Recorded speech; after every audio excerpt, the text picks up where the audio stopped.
오늘 본문의 말씀으로 이사야서 강의 10번째 말씀, 우리가 싸워야 할 적 교만이라는 제목으로 말씀의 은혜를 함께 나누겠습니다. 한때 많은 사람들에게 베스트셀러로 유명해진 성공하는 사람의 7가지 습관이라는 책을 쓴 스티븐 코비라는 사람이 있습니다. 이 사람이 책에서 사람들이 일반적으로 가지는 자만에는 4가지 종류가 있다라고 말하고 있습니다. 첫째는 사는 것에서의 자만이다, 이렇게 말합니다. 사는 것에서의 자만이라는 것은 자신의 수입이 자신의 능력과 수고에 맞는지 어떤지에 관심을 갖기보다는 자신의 수입이 다른 사람의 수입보다 많은지 어떤지에 더 관심을 가지는 사람을 말하는 것입니다. 옷이나 체형이나 얼굴이나 자신의 외모를 다른 사람들과 비교하는 것입니다. 지금 내가 수고한 만큼 내 능력에 맞게 내가 지금 돈을 벌고 있느냐가 중요한 게 아니라 내가 다른 사람보다 지금 많이 벌고 있느냐가 더 중요한 문제인 거예요. 자기들이 내 친구라든지 동창이라든지 아니면 심지어 자기 가족들과 비교해서 나는 지금 그들보다 더 나은가? 외모도 그렇고 어떤 경제력도 그렇고 이걸 보는 거예요. 여러분, 비교가 사람 잡는 것 아시죠? 예, 비교만큼 무서운 게 없어요. 진짜 비교는 아무리 성공한 사람도 한번 자기를 다른 사람과 비교하기 시작하면 이건 정말 걷잡을 수가 없습니다. 자신도 그리고 가족도 자신의 자녀도 불행하게 만들 수 있는 것이 이 비교라고 하는 괴물입니다. 두 번째로 자랑하는 것에서의 자만이 있다라고 얘기합니다. 자신이 가진 친구의 숫자나 자신의 지위, 다른 사람들로 받는 칭찬의 양으로 자신을 이렇게 재는 거예요. 사람의 여러분 칭찬이라는 것이 얼마나 참 부질없는 것인가. 여러분, 사람들이 자기를 칭찬하면요, 자기도 모르게 자기 자신에 대해서 과대평가하기 시작합니다. 내가 잘 나갈 때, 내가 좋은 자리에 있을 때, 혹은 내가 가진 게 많을 때 사람들은 내 주변에서 끊임없이 나를 칭찬합니다. 왜요? 나에게 얻을 것이 있는 사람들이 내 옆에서 사탕발림하는 거예요. 그런데 나는 참 순진하게도 그런 사탕발림을 들으면서 스스로 과대평가하는 거예요. 그래, 내가 이렇게 대단한 사람이지, 내가 이렇게 잘난 사람이지 라고 하면서 말입니다. 이 주변 사람들, 내 주변에 있는 친구들, 내가 친구가 얼마나 많은 줄 알아? 내가 전화 한 통화만 오면 딸려 나올 수 있는 사람이 몇 명인 줄 알아? 라고 하면서 이렇게 자만에 빠지는 거예요. 세 번째는 배우는 것에서의 자만이 있다라고 얘기합니다. 이것은 무엇을 아느냐 보다는 내가 최고의 점수를 받았느냐, 혹은 최고의 지위에 오르느냐, 아니면 내가 다닌 학교가 명문 학교이냐, 이것에 더 관심이 많은 그런 자만이라는 것입니다. 내가 얼마나 학문에 대하여 깊이 있는 연구를 하고 내가 그 지식에 합당한 그런 그 결과물을 만들어내느냐가 아니라 내가 어느 대학을 나왔느냐, 아니면 내가 어느 선생에게 배웠느냐라는 것 같은 그런 어떤 현학이라고 하죠. 배운 것을 가지고 자신의 자랑 삼는 그런 경우입니다. 네 번째로는 업적을 남기는 것에서의 자만이라고 합니다. 이것은 다른 사람들보다 내가 더 많이 주고 더 많이 남기는 것, 즉 업적이나 유산이나 성취로 인정을 받으려고 하는 것입니다. 쉽게 말씀드려서 세상에 내가 다녀간 흔적을 남기고 싶은 것이고 역사에 내 족적을 남기고 싶어 하는 거예요. 여러분, 의외로 이것 때문에 무리하게 자신의 인생을 낭비하는 그런 사람도 많고요. 그리고 다른 사람들을 희생시키면서 악한 일로 역사에 남는 사람들이 많다라는 것입니다. 어쨌거나 사람들은 남들 앞에서 이렇게 의시되기를 좋아합니다. 뭔가 자랑하기를 좋아하고 그리고 자만에 빠지곤 한다라는 것이죠. 문제는 이러한 교만이나 자만이 우리를 망쳐버린다라는 것입니다. 우리를 망하게 만든다는 얘기죠. 오늘 그 대표적인 예로서 하나님께서는 이 아수르라고 하는 대제국의 교만을 말씀하고 계십니다. 그래서 오늘은 이 아수르의 교만이 어떤 교만인지를 우리가 말씀을 통해 생각해 보면서 혹 우리는, 혹 나는 이러한 아수르와 같은 교만에 빠져 있지는 않은가 점검해 보면서 다시금 우리 주님 앞으로 돌아가는, 다시금 우리 주님 앞에 이 교만의 옷을 벗고 정직한 모습으로 서게 되는 그러한 시간이 될 수 있기를 주님의 이름으로 축원합니다. 첫 번째로 여러분, 오늘 우리가 본문에서 보게 된 아수르의 교만은 자신의 역할을 깨닫지 못한 교만이었습니다. 자, 5절 같이 한번 읽어보겠습니다. 시작. 아수르 사람은 화 있을진저 그는 내 진노의 막대기요 그 손의 몽둥이는 내 분노라. 자, 이 본문이 기록될 당시에 남유다의 어려운 형편에 대해서 우리가 좀 이해를 해야 됩니다. 자, 이 남유다가 어떤 형편에 놓여 있었느냐? 자, 아람이라고 하는 나라가 있습니다. 지금의 시리아죠.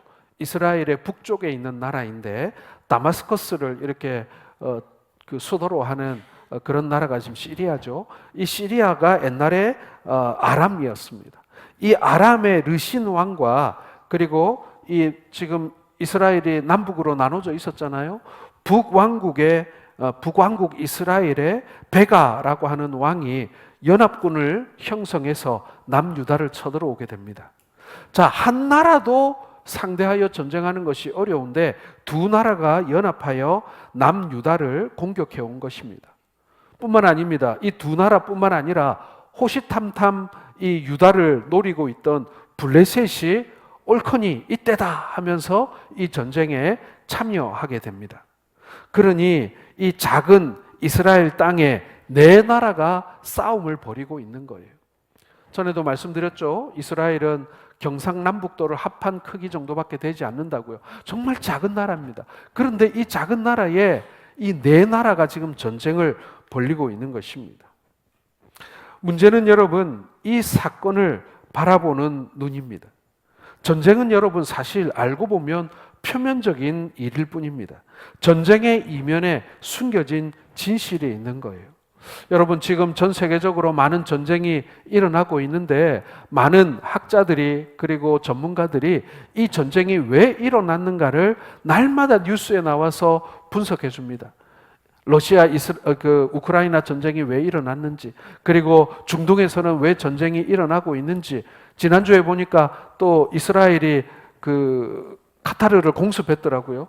그런 일들이라든지 아니면은 또 세계 곳곳에서 일어나고 있는 전쟁에 관한 그 이면, 그 전쟁이 일어나게 된 역사적인 배경, 이런 것에 대하여 설명을 하지 않습니까? 여러분, 사실 우리가 그러한 전쟁이나 분쟁을 볼 때에 그 이면을 볼 줄 알아야 합니다. 사실 전쟁의 시작은 단순한 국제 분쟁이 아니었다라는 것입니다. 이스라엘 땅에서 벌어지는 이 전쟁에도 내면이 있습니다. 이면이 있습니다. 그 이면은 뭐냐면요, 이 전쟁은 완악한 자기 백성들을 깨닫게 하기 위한 하나님의 역사였다라는 것입니다.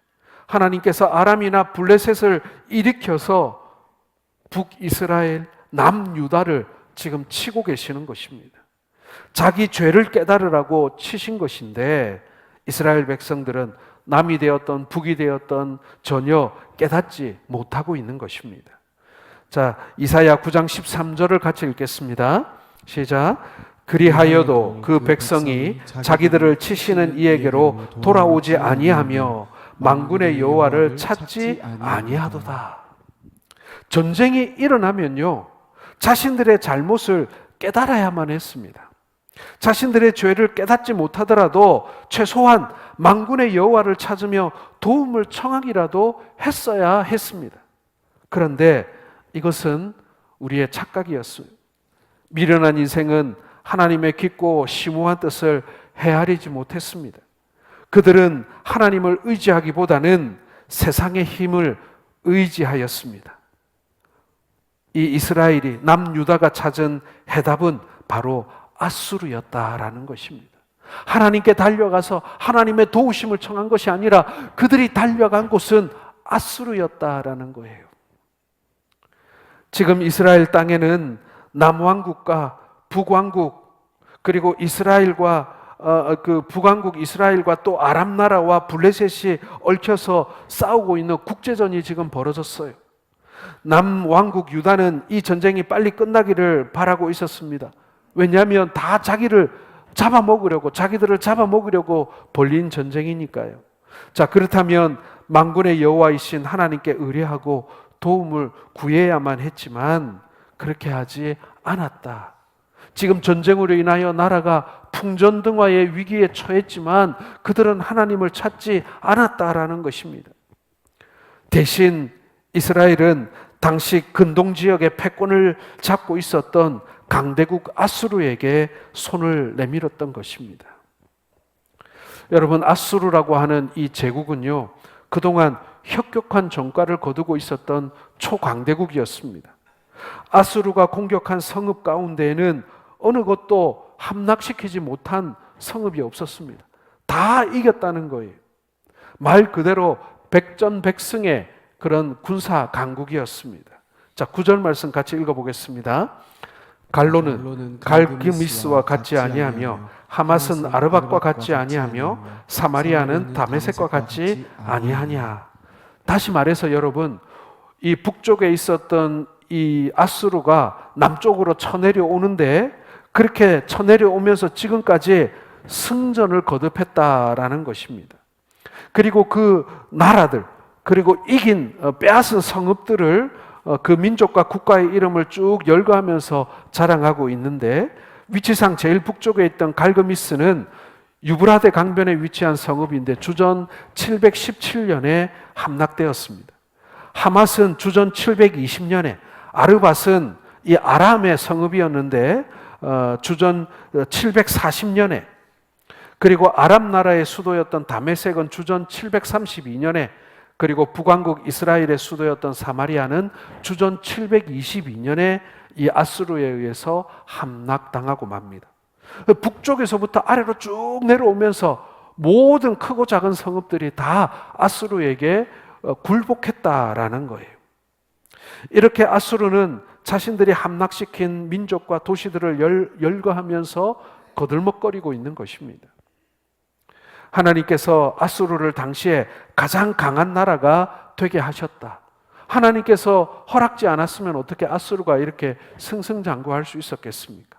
여러분, 지금도 마찬가지입니다. 지구상에 존재하는 강대국들, 좀 힘께나 쓴다고 하는 나라들, 하나님의 손에 붙들림 바 되지 않고서는, 하나님께서 허락지 아니하고서는 강대국이 될 수 없는 거예요.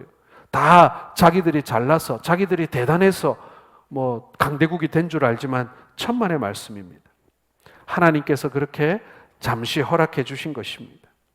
문제는 아수르는 자신들이 왜 이렇게 강한 나라가 되었는지 몰랐다라는 것입니다.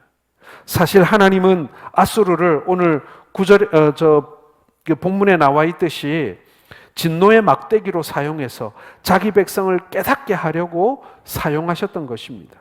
하지만 아수르는 이런 하나님의 뜻은 모른 채 다른 나라를 파괴하고 멸절시키는 데에만 관심이 있었던 것입니다. 자, 6절에서 7절을 같이 한번 읽어보겠습니다.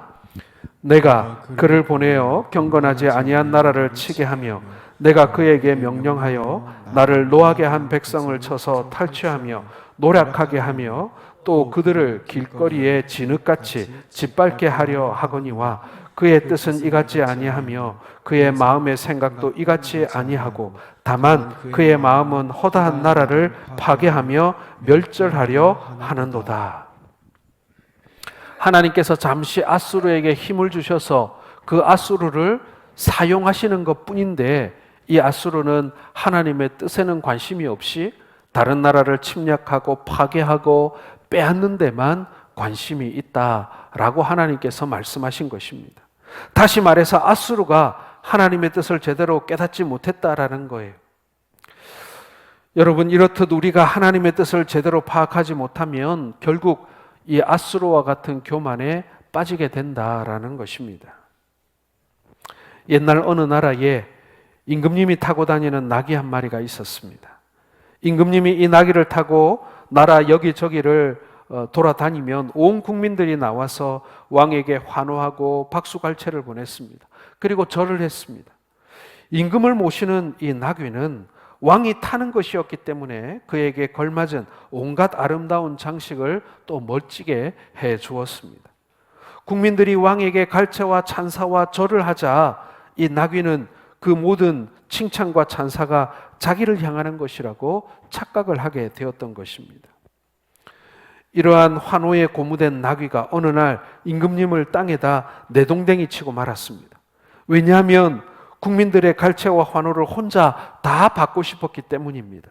나귀는 왕이 없으면 그 모든 환호가 자신만이 모두 받게 될 수 있을 것이라고 착각했던 것입니다. 그러나 나귀가 임금님을 땅에다가 내동댕이 치는 순간 임금님을 호위하고 있던 무사들의 손에 의해서 이 나귀는 그 자리에서 죽임을 당하게 되었습니다. 정말 바보 같은 이야기죠. 우스운 이야기입니다. 사랑하는 성도 여러분, 우리는 자신의 역할이 무엇인지 잘 깨달아야 합니다. 저는 목사로서 성도들에게 때로 좋은 대접을 받을 때가 있습니다. 제가 융숭한 대접을 받는 오직 한 가지 이유는 하나님의 종이기 때문에 그런 것입니다. 그런데 그 종이 주인 행세를 하려고 하면 그것은 바로 교만이 되는 것입니다. 이것이 비단 저에게만 적용되는 말씀은 아닐 것입니다. 우리 모두에게 적용되는 말씀입니다. 우리가 이 땅에서 영광을 받는 까닭은 하나님이 계시기 때문입니다. 그런데 그 하나님의 영광을 뒤로 하고 자신이 영광을 받겠다고 하면 그것이 곧 교만이 되는 것입니다. 하나님께서 나에게 주신 것들이 여러분 나로 하여금 교만하게 만들어 버릴 수도 있다. 우리가 이것을 경계해야 한다라는 것입니다. 여러분, 제가 주변에 있는 목사님과 장로님들 중에 장로님들에게 듣는 말 중에 제일 두려운 말이 뭔지 아세요? 목사님, 우리 교회도 처음에는 좋았어요. 우리 목사님도 처음에는 잘하셨어요. 제가 그 말을 들을 때마다 정신이 번쩍 납니다. 지금 우리가 좀 잘한다고 해서, 우리가 지금 좀 잘 된다고 해서, 우리가 지금 좀 칭찬받는다고 해서 절대로 교만하지 말아야 한다라는 것입니다.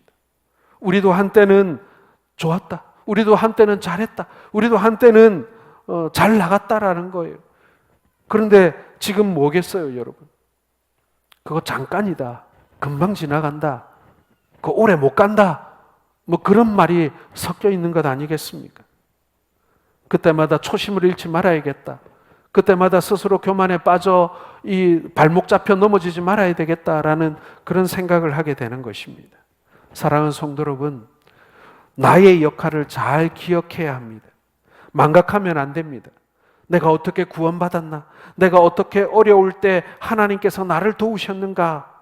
그것을 기억해야 합니다. 나에게 직분을, 나에게 건강을, 나에게 경제력을 왜 하나님이 주셨는가를 기억해야 합니다. 여러분, 사명을 잊으면 교만해집니다. 아수르는 자기의 사명을 잊어버렸기에 교만해질 수밖에 없었습니다. 우리도 마찬가지입니다. 우리의 교회도, 우리의 직분자도, 목회자도 자신의 사명을 잊어버리는 순간 스스로 높아지고 교만해지는 것입니다. 여러분, 우리 모두가 크고 작은 성취를 이루었습니다. 돈을 좀 벌었을 수도 있고요. 남보다 좀 근사한 집에 살 수도 있습니다. 남들보다 애들을 잘 키워서 아이들이 남들 부러워하는 그런 성공을 이루었을 수도 있습니다. 그런데 그것을 가지고 내가 교만해지는 순간, 내가 그것을 나의 공로로 여기는 순간, 그것에 임한 하나님의 은혜를 잃어버리는 순간 우리는 망할 교만에 빠지게 된다. 아수르의 교만에 빠지게 된다라는 사실을 우리 모두는 경계해야만 하는 것입니다. 성공하는 비결, 성공적인 인생을 사는 비결이 여러분 뭐겠습니까? 다른 것 아닙니다, 여러분. 교만에 빠지지 않는 것입니다. 자신의 위치를 잘 알고 자신의 사명을 놓지 않는 것입니다. 그것이 여러분 성공적인 인생이라는 사실을 믿으시는 우리 모든 성도들 되시기를 바랍니다. 두 번째로 여러분, 이 아수르의 교만은요, 하나님보다 자기 힘을 더 의지하는 교만이었습니다. 13절을 같이 읽겠습니다. 그의 말에 나는 내 손의 힘과 내 지혜로 이 일을 행하였나니 나는 총명한 자라 열국의 경계선을 걷어치웠고 그들의 재물을 약탈하였으며 또 용감한 자처럼 위에 거주한 자들을 낮추었으며. 자, 아수르는 자신이 거둔 모든 성공을 자신의 힘과 지혜에서 비롯된 당연한 성공이라고 해석했습니다. 스스로 도취되는 나르시스적인 이런 경향은 나는 총명한 자라는 말에서 절정을 이루게 됩니다. 이것은 여러분 내 솜씨가 정말 절묘했어 라고 하는 식의 이 자화자찬인 것입니다. 여러분 사실 우리가 이런 교만에 빠질 때가 너무도 많습니다. 뭐 이거 대단한 일만 그런 게 아니라 작은 일에서도 말이죠. 모든 것이 내 지혜에서 비롯된 성공이라고 생각하는 착각입니다. 하지만 이 교만이 결국 자신을 삼킨다는 사실을 모르기 때문에 어리석은 사람인 것입니다. 여러분 인도의 전설과 우화를 모아놓은 책이 있는데요. 폰차탄트라라고 하는 책이 있습니다. 그 책에 담겨져 있는 이야기입니다. 네 사람이 함께 여행을 하고 있었습니다. 그런데 이 네 사람 중에 세 사람은요, 엄청나게 많은 지식을 가진 사람일 뿐만 아니라 능력도 대단한 사람이었습니다. 그런데 반면에 함께 여행하고 있던 이 한 사람은 지극히 평범한 사람이었습니다. 그런데 이 평범한 한 사람이 너무도 잘나고 능력 많은 이 세 사람과 같이 그 사람들과 끼어서 여행을 하다 보니까 늘 멸시와 무시를 당하며 이 여행을 함께 하고 있었습니다. 자, 그러던 어느 날 이들이 한 숲속을 통과하고 있었는데 그 자리에서 죽은 사자를 발견하게 됩니다.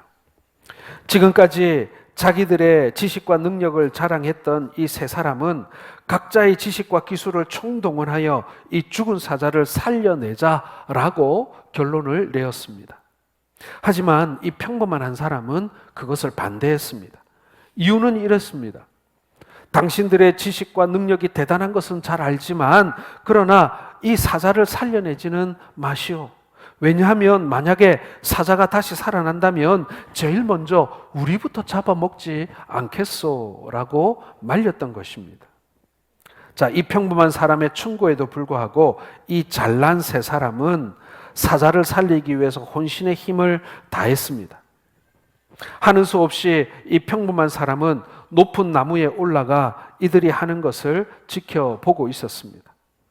이 능력 많은 세 사람은 나무에 올라간 사람을 이렇게 말했어요. 무식한 녀석이 겁도 많네 라고 하면서 멸시했습니다.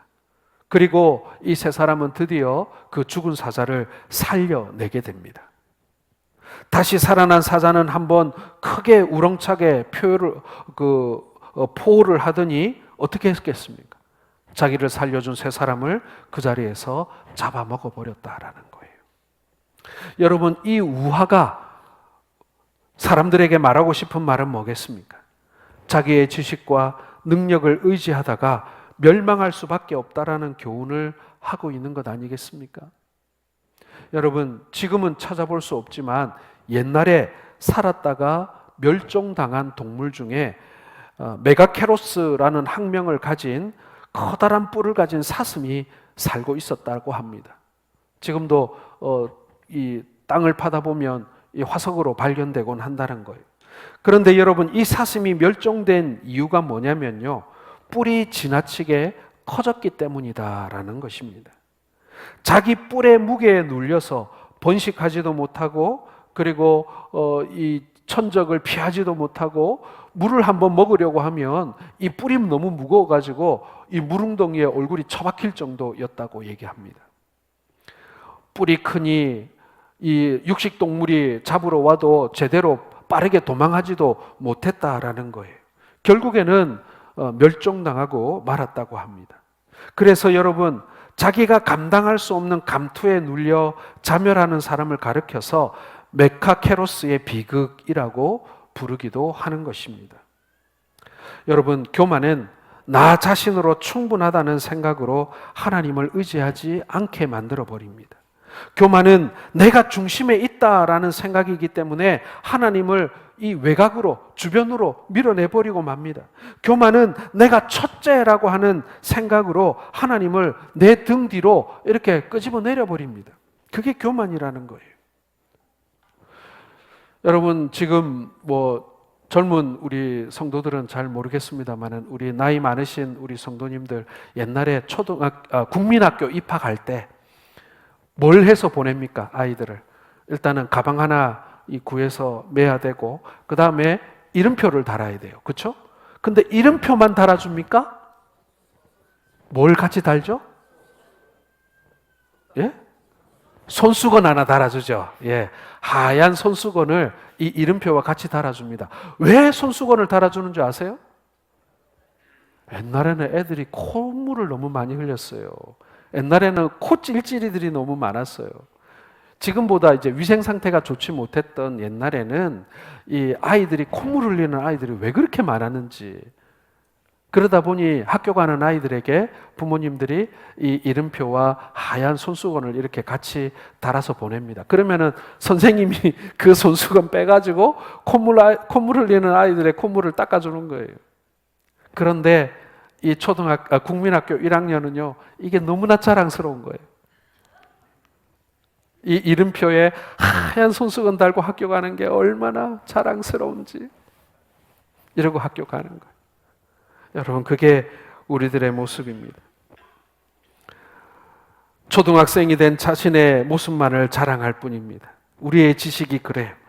하나님 보시기에 우리는 국민학생 같을 뿐입니다. 그럼에도 불구하고 자신의 지식을 자랑하니 얼마나 우스운 일이겠습니까?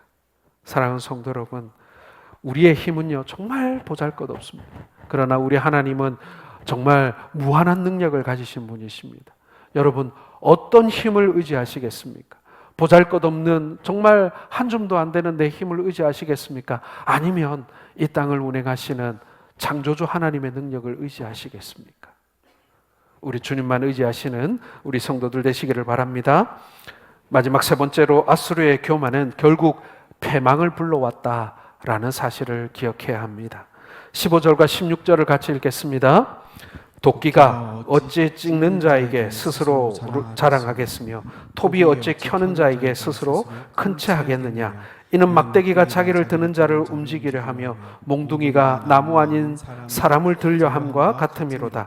그러므로 주 만군의 여호와께서 살진 자를 파리하게 하시며 그의 영화 아래에 불이 붙는 것 같이 맹렬히 타게 하실 것이라. 자, 아수르의 교만은 결국 패망을 불러왔습니다. 하나님께서는 아수르를 불살라 버리시겠다라는 것이에요. 여러분, 세상을 다 지배했던 대제국들이 계속해서 이 땅 가운데는 일어났습니다. 페르시아가 그러했고 로마가 그러했습니다.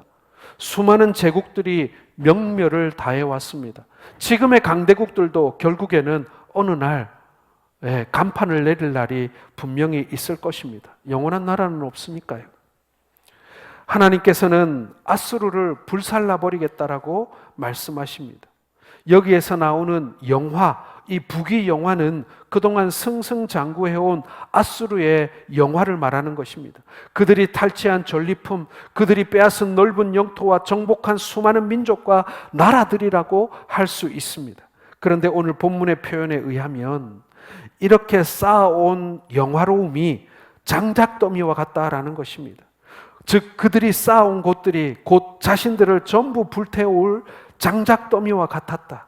머지않아 하나님은 마치 장작더미를 쌓아놓고 그 아래에 불을 붙이듯이 아수르의 모든 영광은 장작더미 땔감으로 하여 그 밑에 불을 질러 아수르의 모든 것을 깨끗이 태워버리시겠다, 이렇게 경고하고 계시는 것입니다. 여러분, 이 예언은요 열왕기하 19장 이하에 그대로 성취되고 맙니다.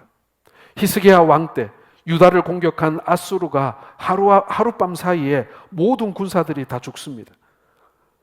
열왕기하 19장에 보면 18만 5천 명의 군대가 밤에 밥 먹고 잘 잠이 들었는데 아침에 일어나 보니 다 송장이 되었다라고 되어 있습니다.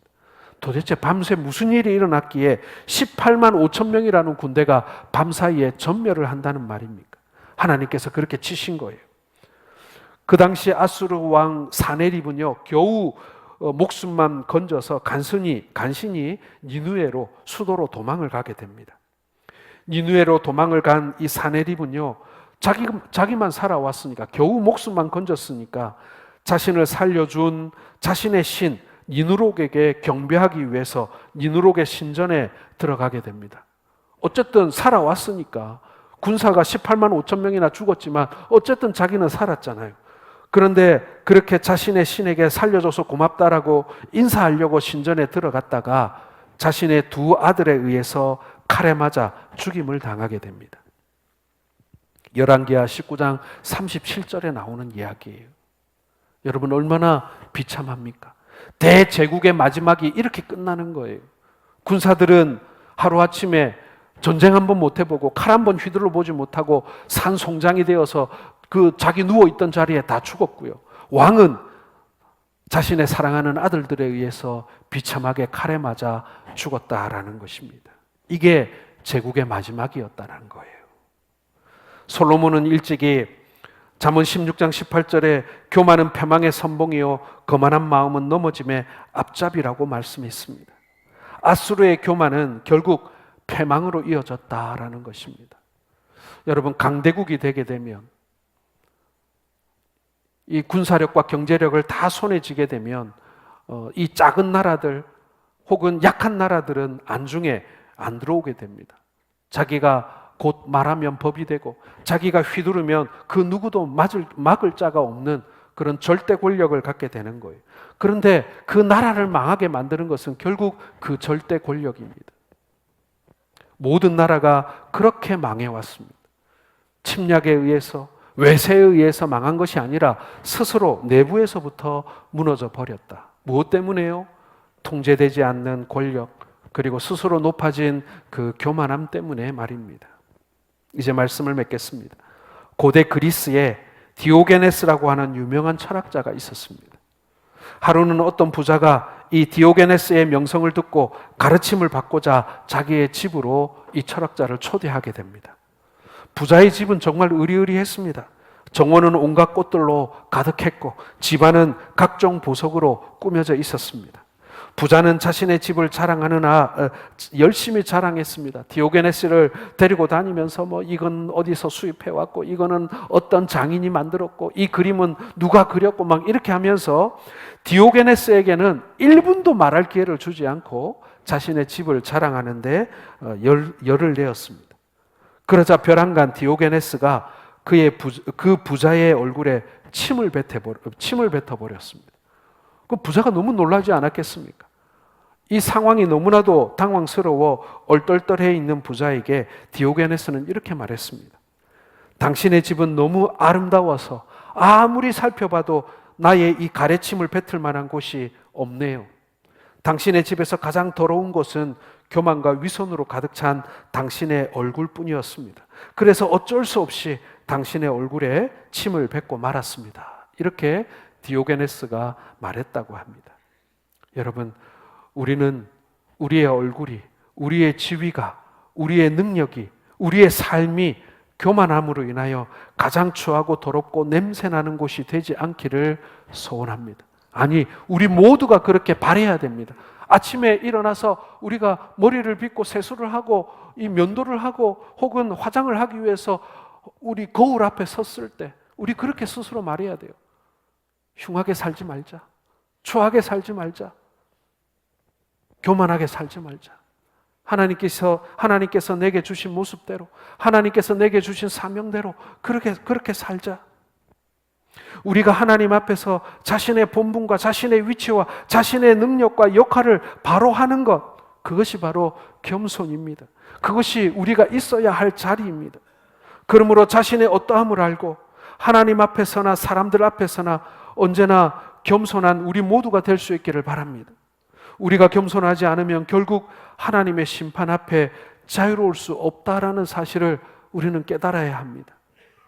사랑하는 성도 여러분, 우리가 지금까지 살아온 이 모양, 이 모습도 사실 너무나 감사하지 않습니까?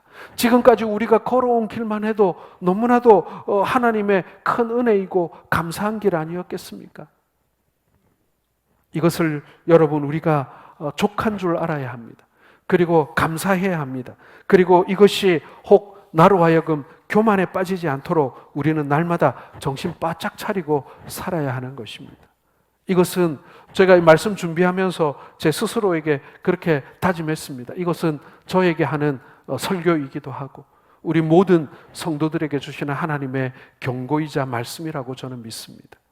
아무쪼록 우리 주님 주신 것을 우리가 기쁨으로 감사함으로 알고 높아지지 않고 스스로 교만하지 않고 하나님 앞에 정직히 살아가시는 우리 모든 성도들 되시기를 주님의 이름으로 축원합니다.